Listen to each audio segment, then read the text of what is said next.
Hey, welcome to the exercise and guided practice. I'm just going to set it up real quick and then we'll get right to it. The exercise is going to be really straightforward and really simple. We're going to practice going to a major chord and its relative minor, and we're going to lead into each one of them with a dominant chord, and we're going to splash in a little bit of diminished flavor into it by turning our dominant chords into 7 flat 9s. So for the first key, we're going to do the key of C.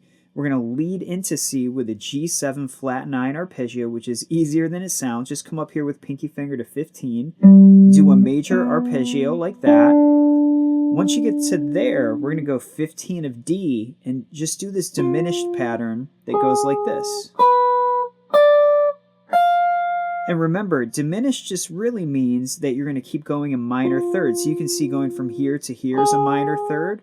From here to here is a minor third, another minor third, and then again, when we put that together, we get.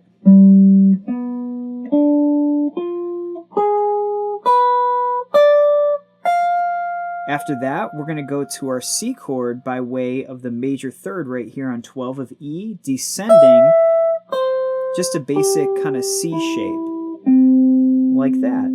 Then, where the index ends up here, we're going to pick up with our dominant chord, which is going to be an E7 flat 9 this time.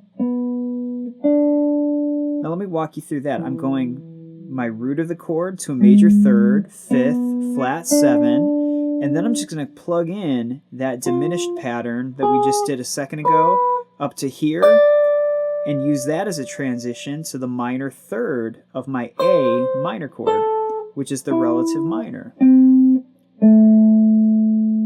Then we'll take those same shapes and just go all the way through all 12 keys through the circle of fifths, targeting the tonic and the relative minor in the same way I just showed.